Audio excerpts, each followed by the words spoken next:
Okay, I'd like to call the meeting to order. I'd like to welcome everyone. Thank you all for being here tonight. And we will start off with saying the pledge.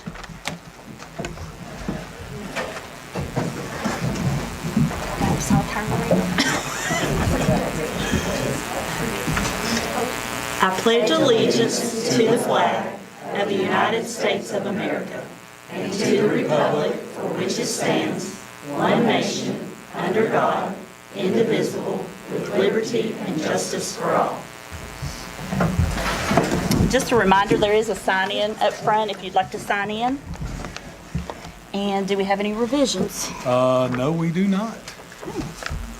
Well, we will start off with our recognitions tonight, and we'll start off with the mountain movers. Okay.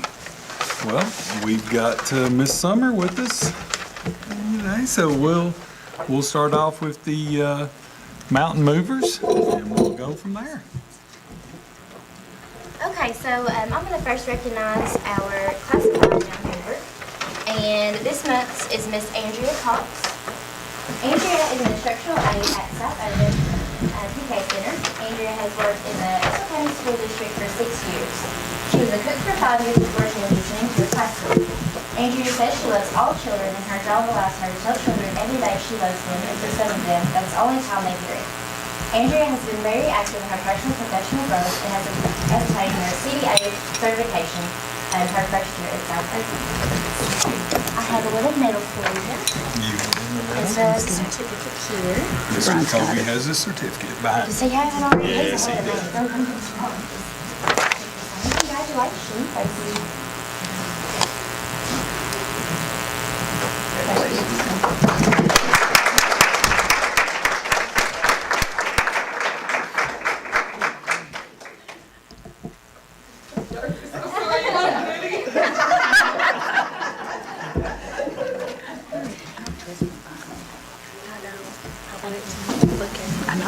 Okay, our next one to recognize is our community mountain mover, and this month is Jackson Energy Cooperative. So, Jackson Energy Cooperative is a nonprofit electric cooperative serving approximately 52,000 members in 15 southeastern Kentucky counties. Jackson Energy was founded in 1938 with a mission to not only provide electric service to its neighbors, but to take care of our communities as well. And that mission continues to this day. In 1941, the Board of Directors officially added Estill County to the co-op territory. As of today, Jackson Energy serves approximately 5,000 members in Estill County. One of the 7 cooperative principles is concern for the community. Jackson Energy takes great pride in being able to give back to the communities we serve. Jackson Energy continues to support the SOAR STEM initiative that provides a foundation to help foster economic growth throughout our region. Teachers throughout our district learn how to incorporate STEM education in their classrooms as they prepare their students for tomorrow's workforce. Each year, Jackson Energy continues to sponsor our local youth throughout the Frankfort and Washington tours. The students learn about the political process, interact with elected officials, and gain an understanding of American history. In addition, Jackson Energy has invested over $31,000 in scholarships for students in Estill County to pursue a college career or trade program. Through the Operation Roundup program, Jackson Energy members have given $43,000 back to the Estill County community through grants awarded to its groups, fire departments, youth service centers, etc. In 2018, Jackson Energy partnered with the Four Seasons Garden Club of Urban Kentucky to rejuvenate their Monarch Way Station located at West Urban Intermediate School as their first Beautify the Bluegrass project. Jackson Energy continues to support Estill County through student career fairs, reality stores, and safety demonstrations. In addition, Jackson Energy is a proud supporter of leadership belief that spots and encourages up-and-coming leaders in our region. Moving forward, Jackson Energy will remain a strong advocate for Estill County. By working together, we can continue to build upon the positive relationships that have had a direct and lasting effect on the lives of the students as well as our neighbors. Congratulations!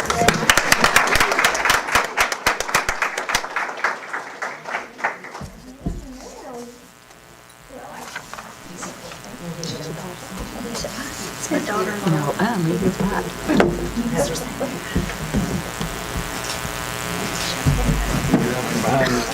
I don't trust you behind me. Thank you very much. Well, I need a blonde. We don't have one. Okay, so our last one is our certified mountain mover, and this month is Miss Christy Bledsoe. Chrissy teaches second grade at Estill Elementary and is in her 12th year of teaching. Chrissy started her career at West Urban. Chrissy has received her national board certification and is one of the only 10 who have received this honor. Chrissy is very dedicated to her students and loves them as individuals. Her love for reading and teaching her students to read is the highlight of her years in class. On a side note, her students want us to know that she's the best teacher in all of them. Congratulations.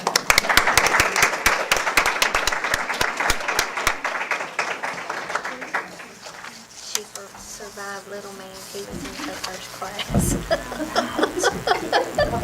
You knew she's going to be a good teacher then. Thank you.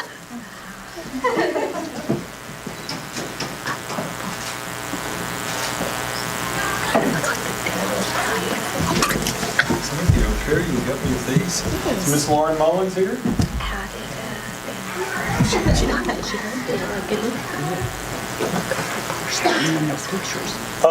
What we were really trying to do now is try to recognize our students from the schools as they present. So tonight the high school is presenting for us. So we wanted to ask Lauren to come out today, and we want to recognize Lauren as an all-state band member this year.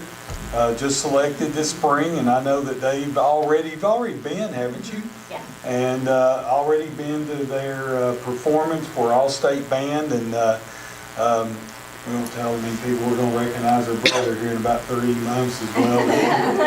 He's also the first student that we've ever had that's been selected as all-state band at our middle school level, but we'll hold off on that until then. But Lauren, we're proud of you, proud of how you represent our school this summer.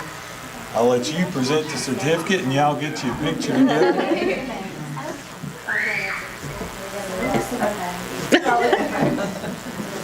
Is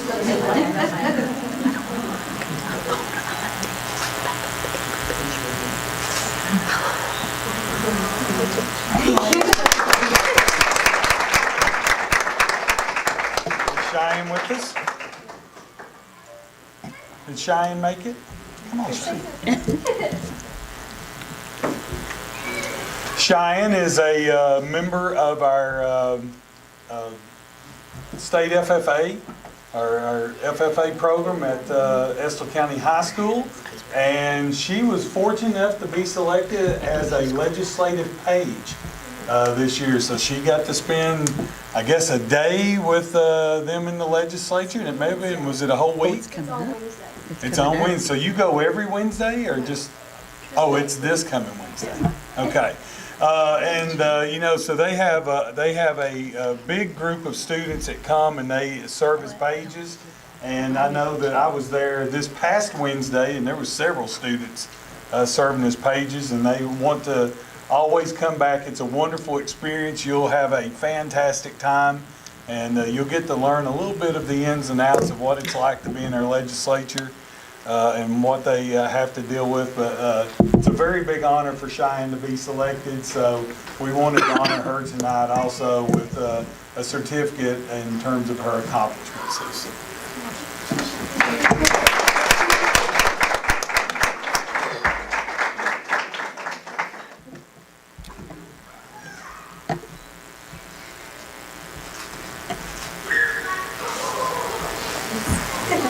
Thank you, Summer. Thank you. Thank you, Mom.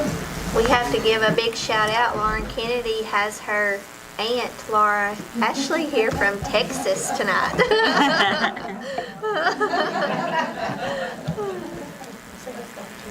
All right, we good? High school presentation, I guess. Okay, next on the agenda, we have our high school student presentation. I guess Miss Wilson's here tonight representing the high school. Mr. Yost is not with us, and you'll be glad to know why he's not. He's got the flu, so he decided he didn't want to spread it. So Thank you. we'll have to let Miss Wilson carry the torch tonight. We need to look back there, so if we got our, Now you don't have to look backwards. Well, for those of you that don't He's know gonna me, move like on. Mr. Saylor said, I'm Laura Wilson, and I'm the assistant principal at the high school this year. And I have a student from each grade level to talk about sources of strength tonight. But we have a collective group where a variety of student population and group norms are represented at the high school. So we're going to talk a little bit about that today. Ms. Sutter also helps with that, along with teacher advisors. So they also will be in some of these pictures. There's a handful of teacher advisors that help out with the group as well. So at this time, would you all introduce yourselves, please? Hi, I'm Hannah Adams, and I'm a senior at Estill. My name is Peyton Mize, and I'm a junior at Estill. My name is Mallory York, and I'm a sophomore at Estill. I'm Abby Smith, and I'm a freshman at school.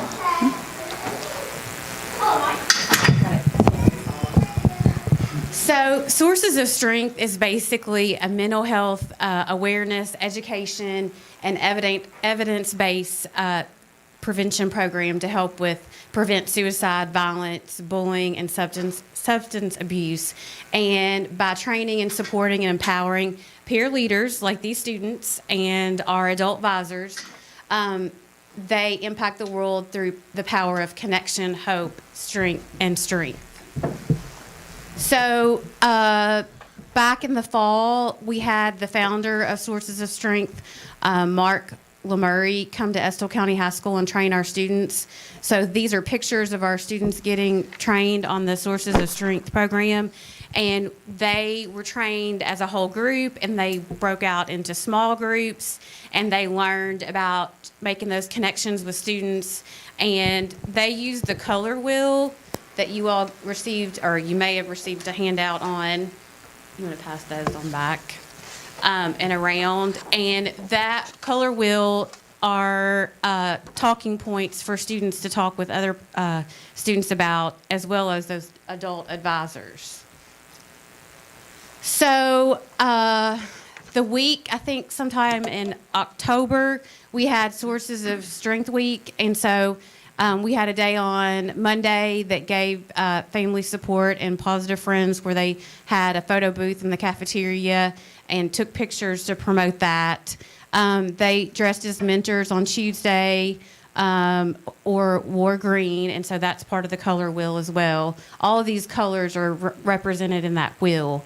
And then they were given the opportunity to talk about their mentor and what it means that mentor means in their life. And then on Wednesday, they had the Spirituality and Generosity Day. Thursday was Healthy Activities Day. And on Friday, we had a tailgate before and during the football game that people could socialize and make connection with, and build those mental health awareness skills. At this time, I'm going to let Hannah Adams talk about the student-led discussions. So when we first met on one of our first meetings, we were trying to think of ways that we could kind of spread the word about Sources of Strength. We were a new club. We were kind of, getting the feel of everything. So we talked about things that we could do to maybe spread the word and, get the wheel out there and explain everything. So we decided to kind of split up as a group and go around to each of the classrooms and explain the wheel and explain what we were about and explain, how we were here to help and how there were plenty of people that were here to also help, students and our advisors. So we took around a wheel and some of on the back, I think, yeah. And they had the explanations of each color in each, area. So we went around and we explained those and asked them if they had any questions, just to kind of get our club out there and, spread the word of our new thing going on at the school. So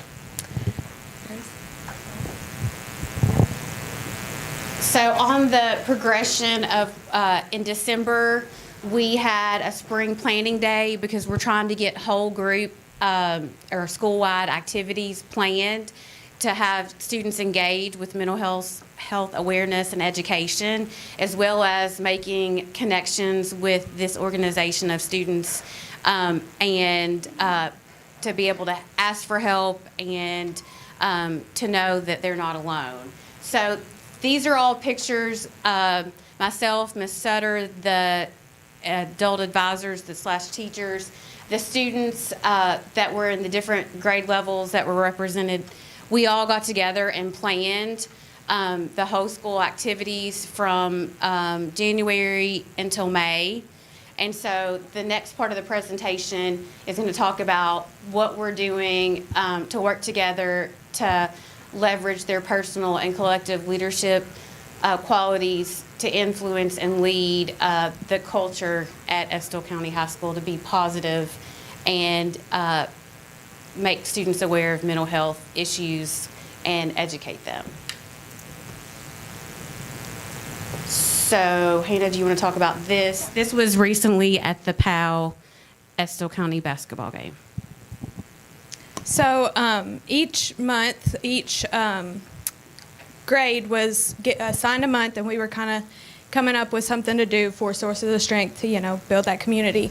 So the seniors had January, and we were thinking of things, that the students loved and the students would come to and participate in.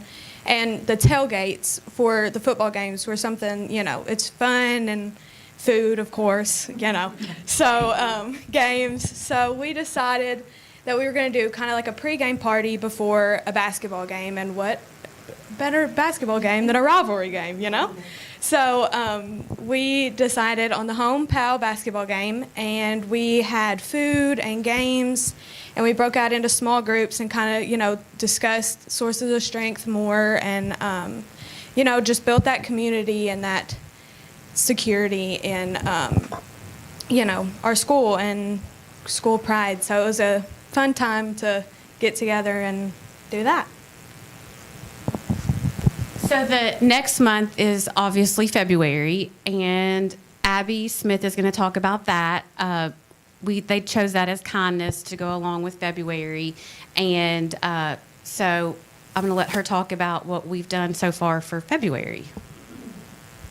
So whenever we met, the freshmen decided that February was the month of Valentine's Day and kindness. So we went around and decorated the cafeteria and the bulletin board in the lobby. And then we decided that we could spread kindness by drawing on the bathroom mirrors around the school and table talk conversations, which could just start conversations at lunch between all the different types of people. And that's an example of one. So we just put a question on there to spark conversations, and then an inspirational quote on the back to just show our kindness towards our fellow peers. Yeah. So moving forward into March, yes, Mallory is going to talk about Theme Week and the pep rally that we're going to have that involving Sources of Strength program. So as our mission with Sources of Strength, we want to make our students, not our students, I'm a student, but like the fellow students feel like they're at home, they'll be able to talk to people. So the most engaging activity, I guess you could say, that we've done at the high school is homecoming. So ours is inspired by homecoming, which I'm sure most of you all are familiar with. We just want to make everybody feel like they can have fun without worrying and all that crazy stuff. So we've done a theme week, and we'll do the colors of the wheel for our themes, and we'll do a pep rally at the end of the week. And we plan on doing that around district week just to get that all tied in too. So we just really want everybody to enjoy themselves at this event. And learn more about mental health awareness.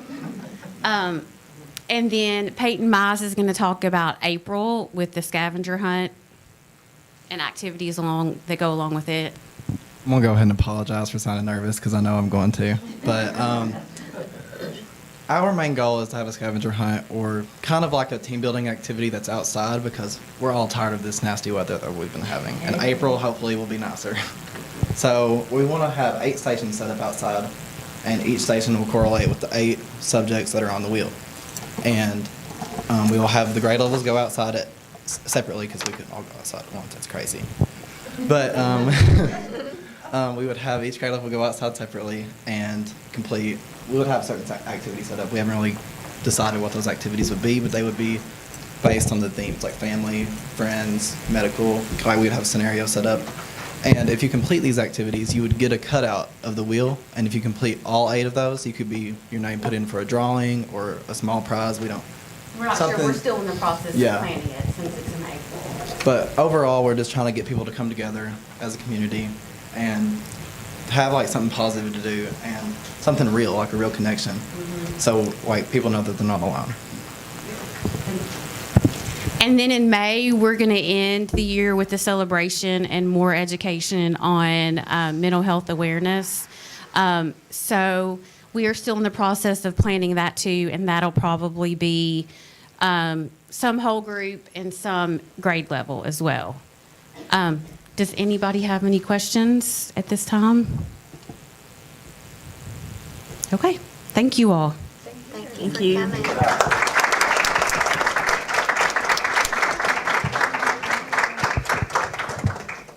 As you guys know, this year, our theme for the school year has been the magic of kindness. And in part of that theme, Sources of Strength is a research-based program that allows students to come together and form a sense of community where they can help other students.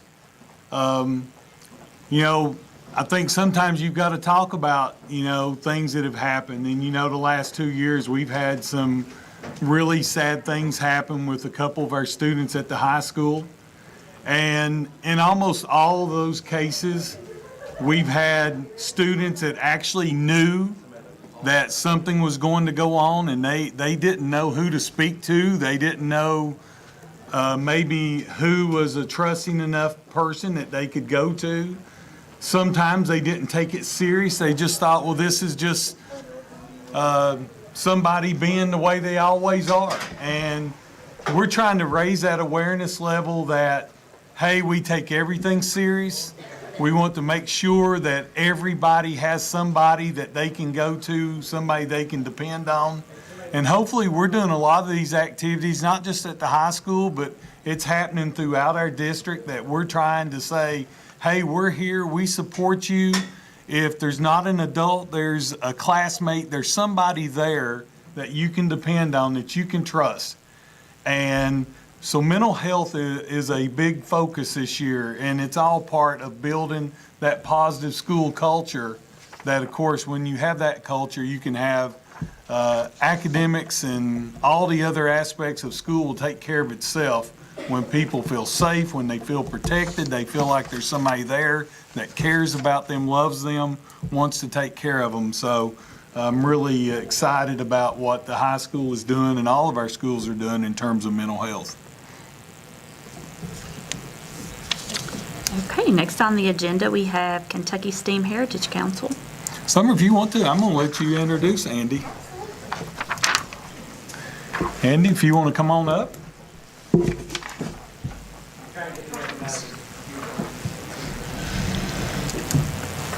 Okay, so this is Mr. Andy Wortman. Is that how you say your last name? Yes, ma'am. Awesome. Okay. He is the general manager and director of restorations of Kentucky STEAM Heritage Corporation in Estill County. KSHC Board of Directors member, President, American Eagle Railroad Group in Winslow. Is that Ludlow, Kentucky, yeah. Kentucky. Right up on the river. Father of 3 great kids, years 12, 18, and 26, and is also a registered nurse paramedic. So he is here to speak. Good evening. Thanks for the introduction, Board, Mr. Saller. Kentucky's team actually has had a fantastic opportunity to be a corporate partner with Estill County. And as most of you know, we've had a really good year last year, being able to bring the locomotive in. We've had milestones of opportunities of recreating what was once a vibrant rail yard that was located over on the other side of town. Now that the lights are on and now that the activities are beginning to pick up, we wanted to reach out to the board to see how we can become more involved with the organization and with the community in itself. One of those things is that when we inherited the property, we actually had maybe 2 of the buildings that we knew we could probably do something with. One primarily being the opportunity to, wait, hold on, sorry. One of the opportunities was to reincarnate what was the focal point of the yard, which was the yard office. The yard office is basically where all the gentlemen, came into the office, got their orders, they ran their trains, and so on and so forth. But as we began into our involvement with the community, we started getting a lot of feedback, a lot of input from families. A lot of the kids were wanting to come over and take a look at the locomotive, so it was a great thing. So one of the things we wanted to do is create an education program.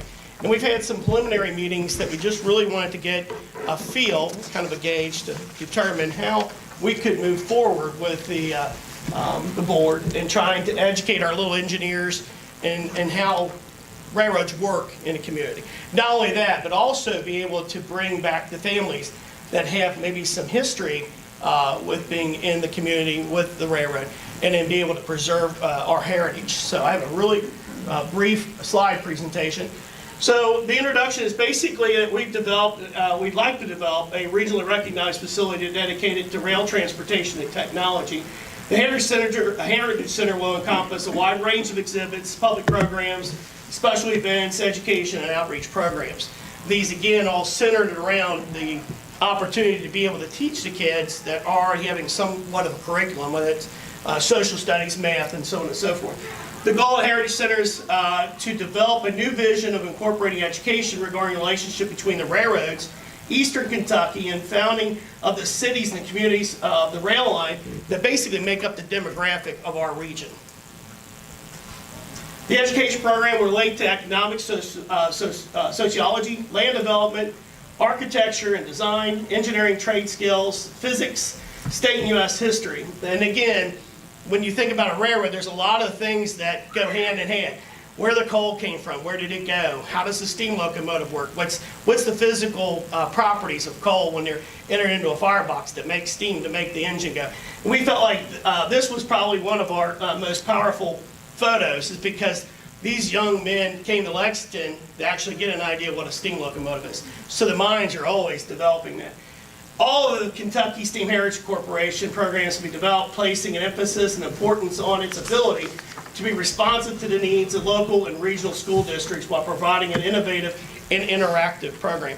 So these programs, or the collaboration with the board, is to instill not only just the education piece, but the heritage aspect of what we do as well. KSHC's education programs are proposed to uniquely center to meet or exceed Kentucky academic standards. Now, I have to say that because my wife is a principal. So I have to be very careful how I tiptoe around creating programs or public speaking about, education, because it's more important to us that the community knows who we are and what we do, that the kids can actually have that involvement as well, because they are engineers. The American railroads have carved and weaved their industry into nearly every thread of our nation. Railroads have shaped our communities, histories, and cultures in developing and redeveloping themselves. This opportunity of us, Kentucky Steam Heritage Corporation, being able to come to Estill County, acquire 47.5 acres, and then be able to rebuild that infrastructure, as one CSX executive said, it's not necessarily a handout, it's a hand up. In the way Kentucky Steam Heritage is viewing this as an opportunity to be able to further educate those students and the community about what railroads really are. Students will receive customized, developed classroom lesson plans and first-hand instruction of the rich cultural development in mining, transportation, creation of an industrialization of commodities. A good example would be Carhartt, because obviously their commodities came in by train, the materials, and so forth, and they actually left by train. So that was a good connection there. They made our community. The Heritage Center will also be a home of exhibits specific to each lesson plan while displaying vintage artifacts donated by local residents or businesses. This, in fact, took place probably within day 2 of our existence. We began having family members begin donating items to Kentucky Steam. These are from individuals that have lived here for decades. We've interviewed gentlemen that go back at least 5 decades with the railroad. So we're able to get them interviewed, but they're also donating their lanterns, their phones, a rail speeder they can actually ride up and down the road. So a lot of this is actually beginning to become fruitful for our endeavors. To summarize, Kentucky STEAM Heritage Corporation would like to collaborate with Estill County Board of Education in the creation of classroom and on-site education opportunities. Programs we offer K through 12 with the intern opportunities for grades 12 and college students. Now, we obviously know that with the opportunity with the new center getting ready to be built, they'll actually have industrial skills, whether that be welding, plasma, cutting, pipe fitting, so on and so forth. These skills can actually be applied hands-on as we're rebuilding our locomotives. So boiler work is one of our biggest commodities, but electric is high as well because a lot of our cars have to have new head-end power, which is power that's drawn from the front end all the way to the back. So there's all kinds of skills that they can physically have a hands-on there. In collaboration with Estill County Board of Education, we're confident that the Heritage Center will become a regionally recognized education resource center dedicated in the preservation and education of the region's region's cultural history. There's more to just railroad. We actually have, I believe it was the coke ovens that they, and I'm still getting more familiar. There's so many different aspects to this that also have the tourism aspect of things. So one hand goes to another, and we feel like there's a lot of opportunities to bring families in addition to everyone else into this. Anyone have any questions whatsoever? I know I kind of ran through this kind of quickly, but I was limited on time, but I wanted to make sure everyone had a pretty good idea of what, because within the last few years, or at least there's 2 years, we've had a lot of things going on. The locomotives arriving, electric going in, parts being moved, and so on and so forth. Does anyone have any questions at all? We should start working on the buildings. We've already got our electric reestablished at the one building. I believe we have a couple of our folks that are getting ready to start demo over at the Heritage Center. So hopefully we'll be getting the walls down and we'll get moving. Thank you so much for your time. And if anyone has any questions, be sure to visit our website. I did bring some flyers. I'll leave my cards. If you need a card, by all means, ask questions, and I'll be more than happy to answer them for you. Thank you very much. I appreciate it. Andy, thank you very much.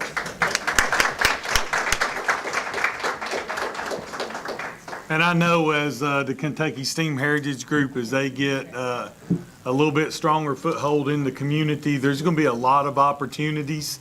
We're right now in the beginning stages of looking at exactly how the curriculum within this program can be used within our schools.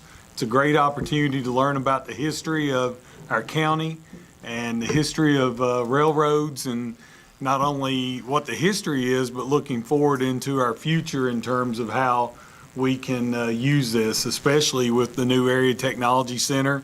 There's going to be opportunities there for hands-on activities that those students can participate in. So it's not just going to be Estill County students, as you know, it's any student in our area technology centers, and I'm sure they'll be reaching out to the other surrounding school districts as well as they move forward. So it's really an exciting project for our county, and we really look forward to I guess just the advancement of what we're doing there. I know in constant negotiations with CSX, there's been some good conversations taking place there, and I believe that they've got a great plan. And a lot of people, when it first started, they say, man, these guys know what they're doing, they know what they're talking about, and it just keeps going on and on as we keep seeing it.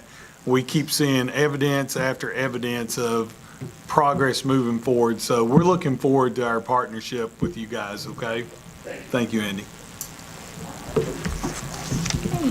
Next on the agenda, we have our 2021 school calendar. Mr. Arthur, I don't know if you've got anything you want to add. I know you all met. You want to No, we had a committee we put together and went through some scenarios, and the option one that we presented there to you is the one that we felt like that everybody agreed upon. And if you look at it, it's very similar to the school calendar that we've got this year. And it includes a full fall break. It also includes a full spring break, 2 weeks at Christmas. And I feel like it's a good school calendar. I mean, based on, I don't think right now, we keep knocking on wood. We don't end up with a bunch of snow days and end up going to school in June, but we feel good about our calendar, and I know that. Let me add one thing to that. That calendar closely mirrors Madison County. Same fall break, same spring break, some of the same days.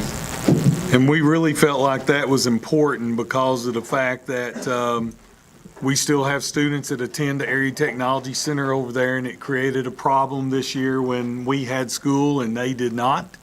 Also, we share a lot of common employees between Estill and Madison County, so it just makes it easier on families that, you know, that they have the same fall and spring breaks. And it also lines up with EKU, if I'm not mistaken, doesn't it, Mr. Arthur? I believe it lines up with their fall break as well. I think that's what they tried to do at Madison County. My recommendation to you all is that we approve that school calendar for this coming school year and go ahead and get it out there so people can be making plans. Any discussion? All in favor? Any opposed? Okay. Did you see the ocean? Yeah. All right. Next on the agenda, we have facilities, and we have a construction update with the Area Technology Center. Kenny? Okay. Again, I'm Kenny Davis with Photo Construction. I met you guys last, I guess, when we approved bids. Usually I send Jeremy, so he couldn't make it, so I came back for him. So today we had our first, not our first, but actually our first full month of working on site. And today we had a job meeting that involves the construction manager, all the contractors, Mr. Saylor, and the architect and the design team. Very productive meeting, but like the gentleman earlier said, the young student said about the rain, we're tired of the rain as well. So we have some tasks that are on schedule, some tasks that are behind schedule, okay? And let me stop. If I talk too fast, pump the brakes, tell me I'll slow down. If my construction lingo confuses you, stop me as well, because I'm gonna say some things in a minute that might confuse you or lose you. But I don't want you to be lost. I want to make sure everybody understands what's going on here. But the weather has been tough on us because there's requirements on the site. For those of you all, obviously most of y'all live in Estill County, you understand the pyritic shale that we have up there. There are requirements that we have to meet up there, and water is not a good infiltration for that material. And right now we're digging so deep up there. Anytime you dig, you're going to start opening up more seams and more water comes in. So we got issues with that. But all in all, I'm very proud. Mr. Setter said today he's happy with the progress. Those guys have been working up there whenever they can. We did lose 8 days last month. So from job meeting to job meeting, we lost 8 days. Now what that means is, per the contract, if we lose more than 50% of the critical path items of work, okay, right now site work and utility work is number one on our list as far as critical path. If we lose 50% of that in a day, that day's a lost day. Okay, we're the liaison for you guys, so Codell is. We work for you. So those guys don't get to come in here and say, well, we didn't go work today just because we don't want to. It all becomes on what we decide is a lost day. So we only had 8 lost days, which really is remarkable considering the fact that it did rain almost every day, or felt like it did. So what that means is the bidder did not put money in their bid to work weekends to make up for weather days. What you elected to do was you allowed them to extend the completion date of the project, so you didn't pay a premium up front. Does that make sense? You didn't pay overtime, didn't pay a premium cost. So what me and Mr. Saylor agreed to was about every 4 months, I'm gonna come in with a change order that's gonna increase the final completion date, okay? And this is no cost from the contractors. Okay, it's a no cost change order from them, from the contractors, but we're gonna do about every 4 months because KDE, their paperwork is this deep. and it'll really bog the meeting down. So we agreed to that today. If you guys are good with that, he and I are both good with that. But I did want to make the note that the final completion date went from 5/5 of 2021 to 5/17 of 2021. And all we're doing is adding the 8 days to that. Okay, it's more than 8 because it's calendar days. So we lost 8 working days, which equates to a different amount of calendar days. Okay. Other than that, we're happy with the progress. The guys are trying hard. We have drilled probably over half of the caissons, so the deep foundations that's up there on the site, half of those have been drilled. We'll start putting in footers anytime now, probably next week. And the idea would be is get a slab poured as fast as we can, and then you'll start seeing masonry walls go up. Now you probably won't see that in this next month, but probably most likely in April you'll start seeing walls go up. Okay. Any questions for me about progress? Does everybody understand the adverse weather? I want to make sure that's clear because it's confusing sometimes. Okay. Thank you. Next on the agenda, we have a pay application. Yes, and it's pay application 6. It's in the amount of $105,491,000.31. And my recommendation is payment of that pay application. If I could add to that, both Ross Terry and myself, we review those pay apps prior to those being approved before they come to you guys. So we both feel confident that those are really good numbers.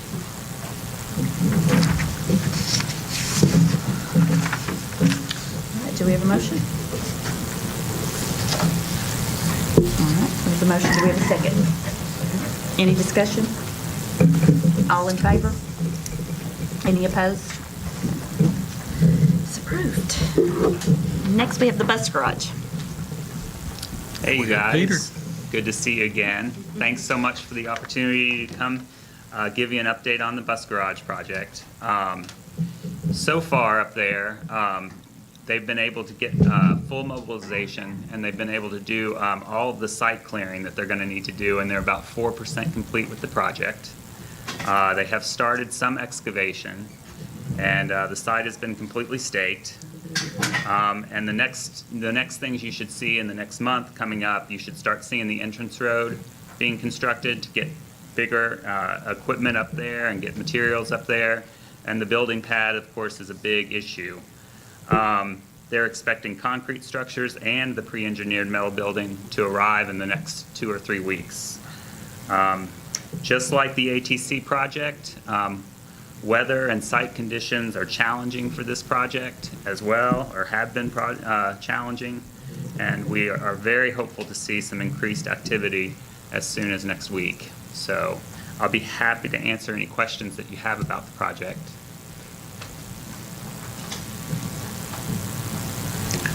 As you guys know, right now we've had 2 times the annual forecast for rain here in the first month. Is all you gotta do is drive by and look at the river every few days, and it's right back up to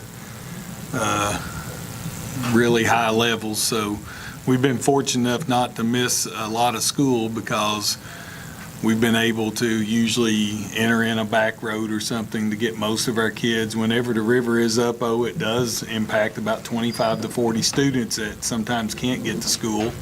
But due to school calendar, we just can't, miss every time we have high water. But so the same, we know what the water's been like. It's wet on that site. We met today. Feel like there'll be another meeting on Monday, I believe, to try to figure out how we start moving forward, because it doesn't appear anytime soon we're going to get 15 or 20 days without rain. We're going to have 3 or 4 days and then rain, and 2 days and rain. So we're going to have to figure out how to move forward on that. But it's really not impacted the finish date as of right now. The substantial final completion date for that project, I think, is around October 1, substantial completion in August. Right. We're hoping to be in that facility or be pretty close when school starts. So that's the update, and I appreciate Peter being here. And we do have pay application number 1 for that project of $75,983.37, and my recommendation would be that we pay that out. Okay, we have a motion. Do we have a second? Okay, thanks, Brian. Any discussion? All in favor? Any opposed? Okay. You guys have anything else?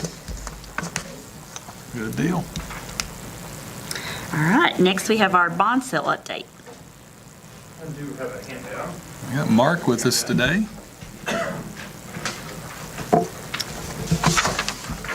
This is an update of your bonding capacity after the bonds were sold for the bus garage and the ATC. And Mark, if you don't care, just start with the bond sale Yeah. and just update us on the bond sale in terms of the interest rate. I know we had a really good bond day and Yeah, good sale so- day, so You know, there was some consternation because we were originally scheduled to sell bonds in December. And for various reasons, it wound up being postponed into January, which turned out to be a hidden blessing because we got into January and interest rates just went off the cliff. And I think, can't hear out of it. I'll just talk real loud. Interest rates kind of fell off the cliff as we got into January, which worked out really great for you guys. We had initially estimated about a 2.8% interest rate for your bonds. We got a 2.45, which I think I calculated that compared to the original set of numbers we had, it saved you guys over like $300,000. It was a big number in terms of interest savings on the bonds. And part of that too was that we, for the first time for Estill County Schools, pursued an underlying bond rating. And Jeff and Angie did just a fantastic job talking to Moody's rating agency about Estill County Schools. We got a pretty strong bond rating, and we felt like that really made a difference. And it was easy to see the difference that it made because we sold on the same day as another school district in Kentucky who did not have an underlying bond rating. And your rates on your bonds were, this is going to sound like a small number, but it means a lot, about 0.05% lower than the other school district. That by itself amounted to $75,000 or $80,000 in savings. So it made a huge difference, and I can't say enough about how strongly Jeff and Angie performed when we talked to those guys. They did a great job. So overall, I was over the moon with the results of the bond sale. And when you get such a low interest rate, you know, that works to help protect your bonding capacity for future projects. And I've shown you there what I think is a pretty conservative number. It makes some assumptions about increases in equalization, but not as I increased equalization, but not as much is in the governor's budget. So I feel like this number is conservative, and you've got should have about $6 million of bonding capacity, if not more, once we get to July 1. Part of that is your new SFCC offer of assistance as well, and there are rumblings that those could be increased as well with the budget that passes. So I think the number you're looking at there could be considered a minimum right now, but fairly conservative. So I think going forward, you guys are going to be in a good position to do some things at the high school.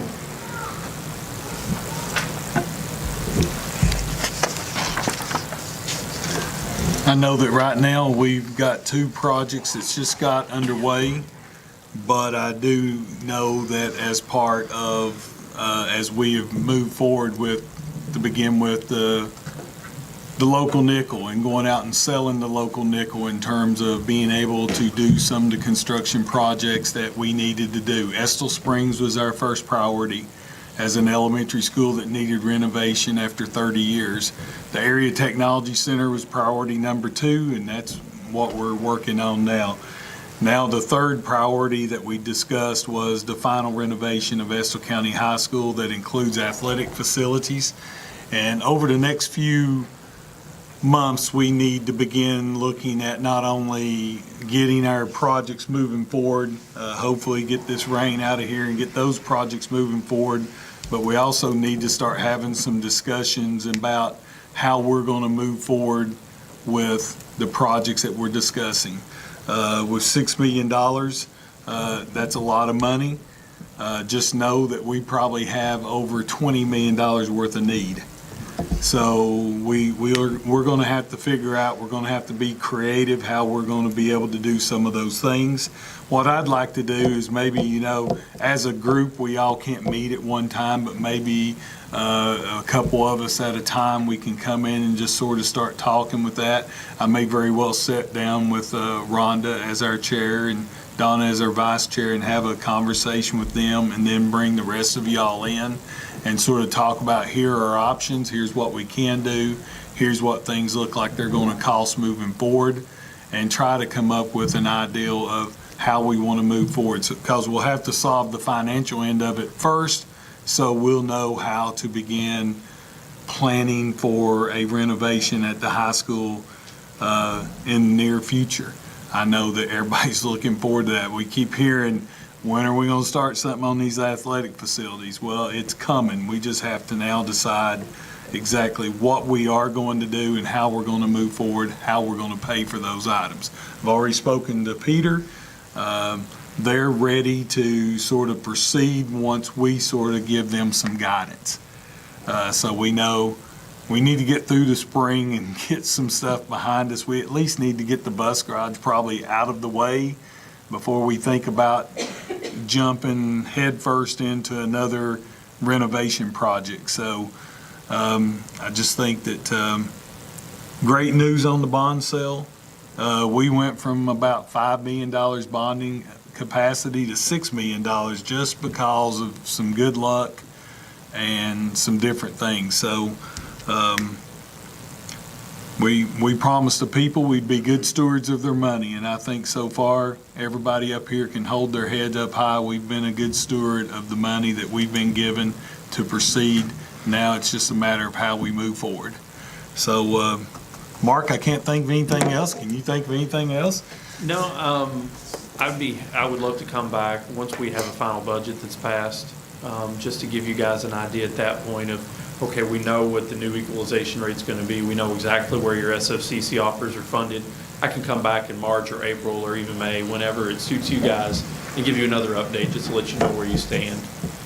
I'll give you a prime example right now. There's actually I think it's $18.2 million that's in the governor's budget to fund safety upgrades in our schools. I don't know exactly how that money is going to be handed down. There was some discussion about there might be some credits available for projects that were already done. If that was the case, Estill Springs, we would qualify for some of those. But one of the major renovation items that needs to take place at our high school is the secure entrance. Although we do have a buzz-in door system right now that doesn't meet the full requirements of what Senate Bill 1 says that we need to have in terms of a secure entrance. That's what that money is set aside for. Also, we have classrooms that's outside that students have to access to leave during the day. As you know, with the Area Technology Center, students won't have to go outside. They'll be able to walk the pedway.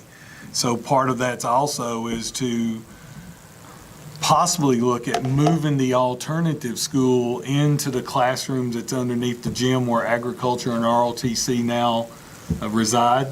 That means that that alternative school would have its own front, its own entrance, and then our high school students would never have to leave in order to go to agriculture or whatever. We would just do some horse trading in terms of what classrooms they would occupy. So there's going to be some money available there. So any money that's available as part of that $18.2 million is money here that you will not have to bond. And there's different options. I mean, there's performance contracts in terms of energy performance contracts that can generate additional bonding.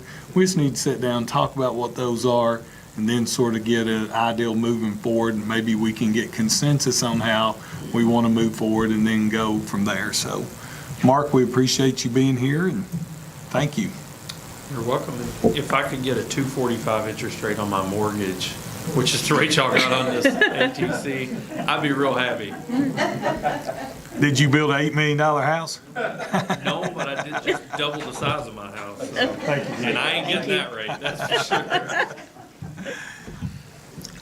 Tell us about the baby before you go. Well, he's not such a baby anymore. He's It'll be 3 in April. I can't believe it's been That's that hard long. that's hard to believe, ain't it, guys? It's been 3 We years. left and it was snowing or something like that. Yeah. I remember, he's smart as a whip. He's a little hellion.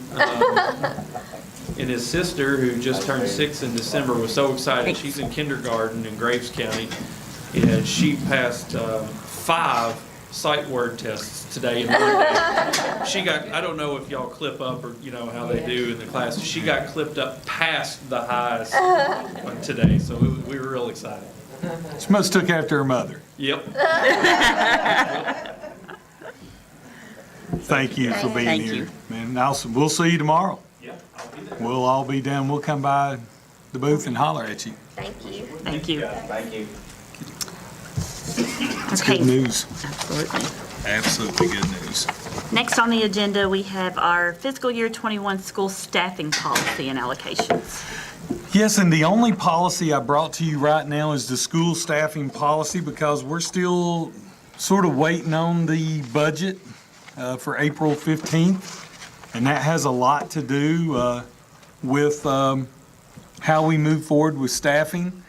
It's a shame that really you have to look at the legislature and you have to ask this question, what are they going to do to us? Not so much what they're going to do for us.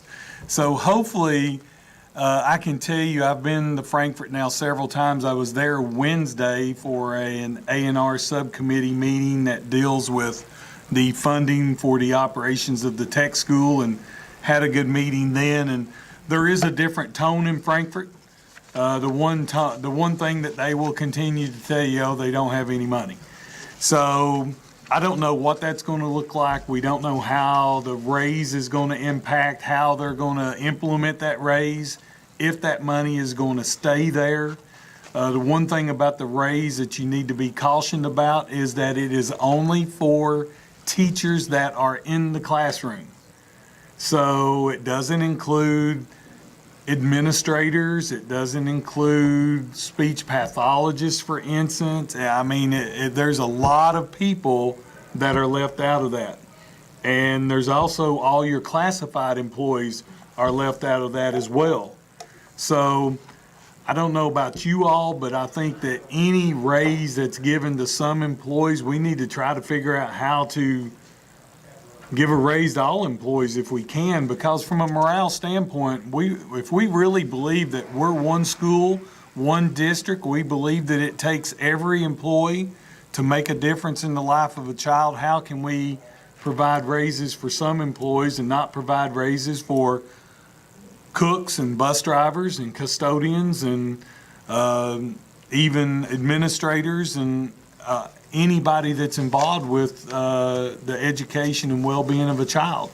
So we will have to really look at that and see exactly how it goes. We had a really good draft budget to begin with, but we want to make sure that moving forward that we can afford to do the things that are necessary.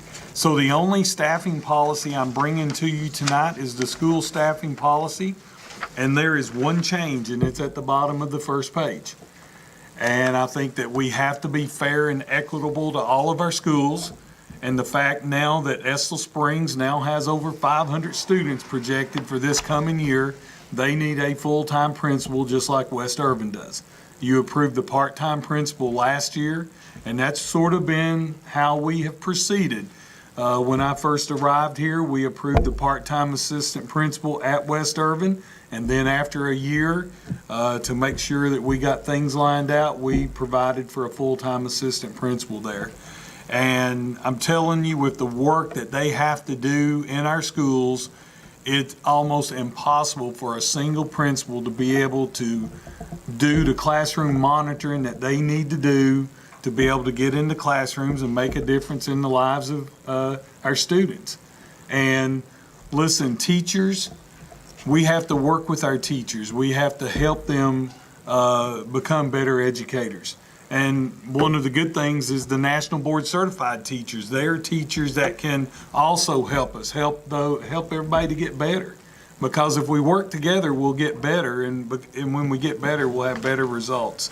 So the only change in this staffing policy is basically adding the full-time assistant principal, which really in terms of money is very negligible because we already did it as part-time this coming year. It'd cost you a few days. It's going to be less, in my opinion, and it's definitely less than $5,000. It's probably less than $2,500 based on what has been done. That provides equity in all of our schools. Everything else stays the same. And for right now, it does talk about instructional allocation in here. We are going to go ahead right now, and we're only allocating the minimum $100 per child at each school. And that can change once the budget comes out. But if I give it to them now, I can't take it away.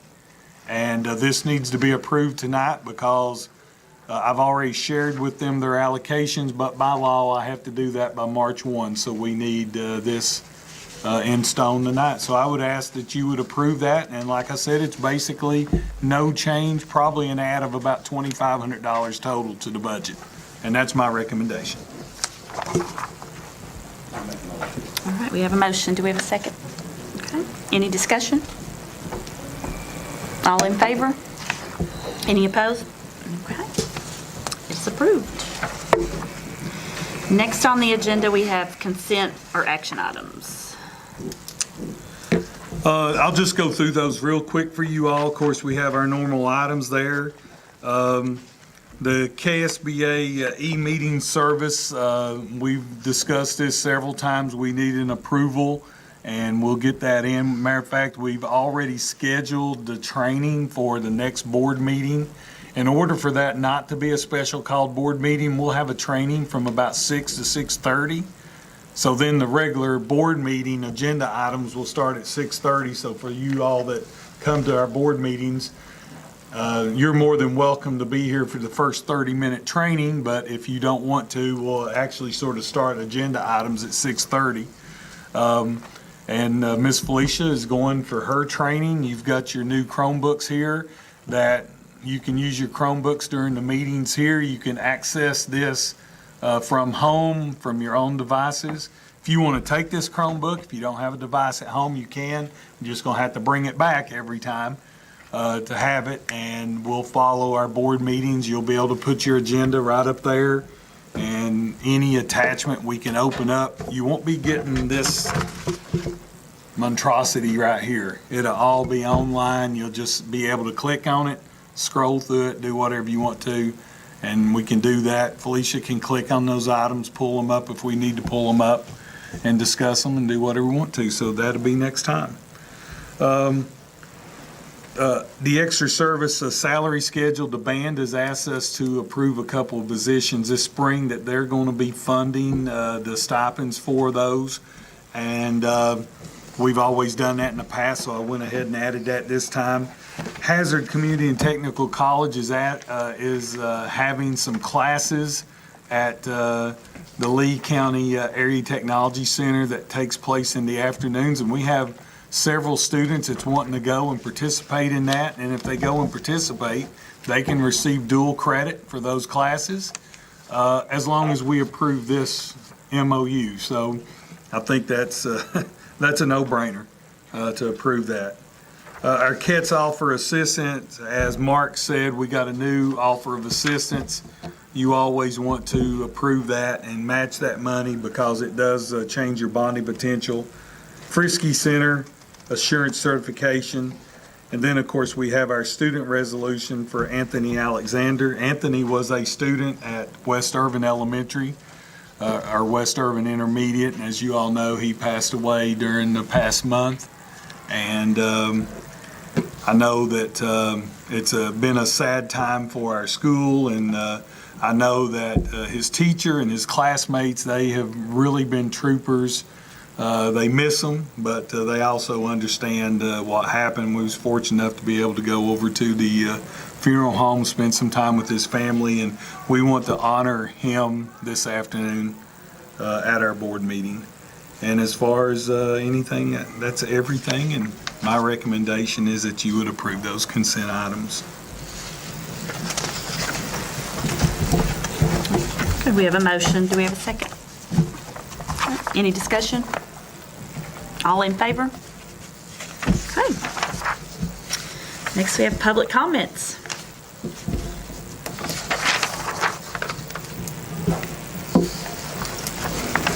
Okay. Well, you're up next. We have superintendent's report. Well, just first thing under public comments, I do want to talk about the school calendar real quick. And I just want, you always, every time there's school or we miss a day or we go a day that somebody thinks that maybe we shouldn't have went. Last week it was 21 degrees on Friday morning and we had people criticizing the fact that we went to school, it was too cold.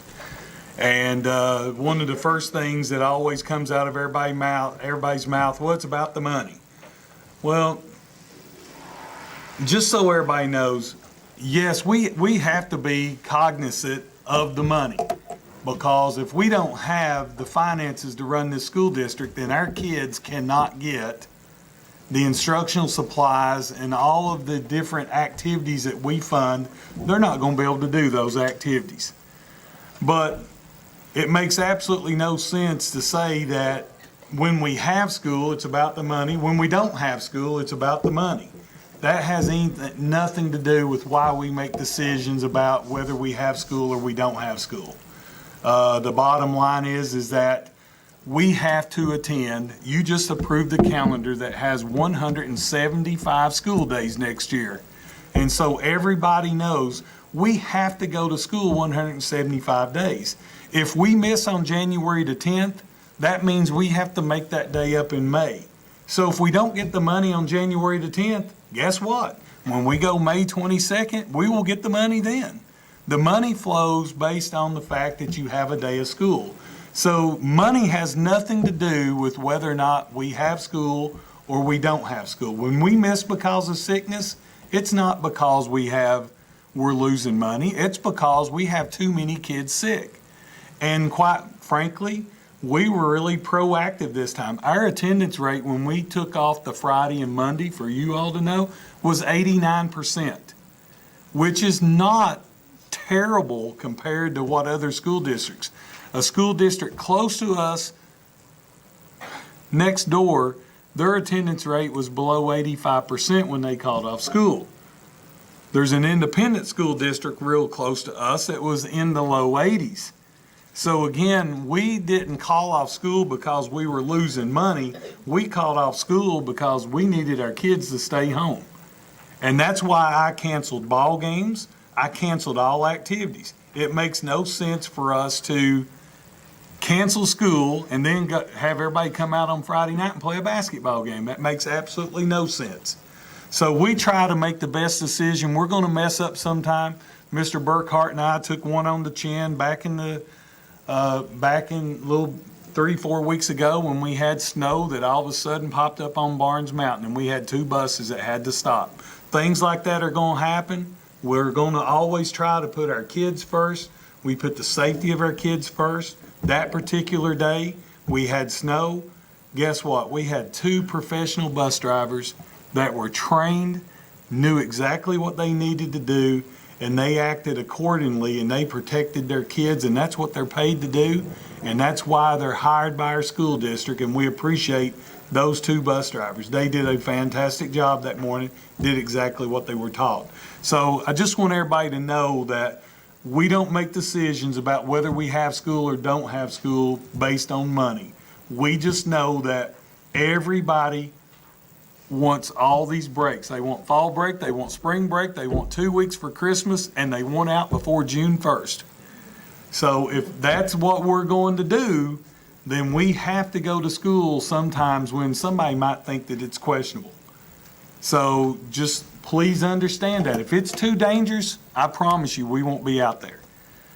Can it get dangerous after we've already made the call, once buses hit the road?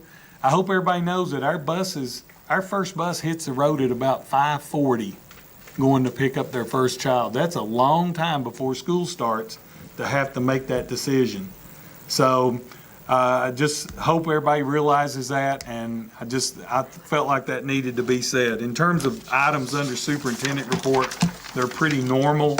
I've got my activity report, and I am just going to start giving this to you all about every 2 months. That way you don't have to be bored with this every time. But it sort of tells you the activities that I've had over the past couple months. I also put in there a dual credit history. That's become a hot topic here for whatever reason over the last little bit about dual credit and what classes we have. We're only down a few classes in dual credit in terms of classes that we used to teach 5 years ago when I got here. The only stipulation I ever put on dual credit, if we're going to teach a dual credit class, it needs to mean something. It needs to be something that a child can use once they go to college. So we have lost a couple classes that, quite frankly, didn't count for anything other than an elective. But there's been some things happen also. We've had a math teacher that decided that, hey, my husband's moving to one of the Carolinas. I probably want to go live with him. So, that was beyond the control of the school. We had a biology teacher that decided to go back to his home school district. I mean, a lot of people, they love to go home, and go back to their home school district and teach. Got that opportunity. He left. He taught dual credit biology. But even before this year, we've been trying to add back those dual credit classes that we can. There's a history of that. I'm going to ask Jeremy to post that to our website tomorrow so that everybody in the public can see that. What are the current dual credit classes? What will be the new dual credit classes coming on this coming year? What will be coming on in 21-22, which when the new Career Tech Center opens, our students that take career and tech ed classes are going to have wonderful opportunities for dual credit through BCTC in terms of career technical classes. So we're making a lot of progress in that area. It just sometimes because of staffing situations, you just are not able to offer those. Energy report. Guys, you ought to be proud of that energy report. Our school district's saving a ton of money that allows us to put more resources in the classrooms. That is really a great report. You all will be tickled to death to know that item number F is the request that I made to the State Commissioner of Education, and we are now no longer required to take charter school training. So you guys are going to be at the conference starting tomorrow. So the things that you'd signed up for charter schools, if you feel froggy and you want to go, you can go. If you decide you don't want to go, you can take a break and talk to some of your colleagues, and you only now have to get the required 12 hours that it used to be. If we ever get a charter school application, at that time, you would have to take the charter school training, which, quite frankly, believe it or not, common sense has prevailed. In the state of Kentucky, you should have never been required to take charter training if there wasn't an application. It made absolutely no sense. Thank God for common sense for once. It finally raised its ugly head, and we can continue to do that. And of course, tomorrow, I've got to spend time with these 5 people all weekend. It's not just, once a month's enough, the whole weekend, I don't know. But we'll figure it out. But it starts tomorrow about 3 o'clock. I've got to be there early for a luncheon for our new superintendents and, of course, part of the mentoring program. But we will be at the KSBA conference tomorrow, and we'll be there all weekend. So y'all don't even get paid for that, dude. We're supposed to. You get paid for that? We're supposed to. You make a motion to get paid? No, I'm playing with you all. But listen, guys, I'll say it again. We recognized our board members in January, and I'll say it again. Guys, you have no idea. If you've never been a board member, I've been close to some board members back in my former district, and I've been in district office for a long time, and it's amazing the kinds of things that people come to our board members. Yes, they're elected. They're here to represent the kids and what's good, but there's a lot of things that you guys have to do, and you don't get a whole lot of pay, and you don't get a whole lot of recognition. But I'll thank you again tonight, and I know I appreciate this coming weekend, the time you'll spend trying to learn and be able to become better board members. And so I do appreciate that. But that's it for superintendent's report. Okay. Anybody from the board have anything? For the record, I wasn't making a motion. Okay, I need a motion to go to closed session. I make a motion to go to closed session. Do I have a second?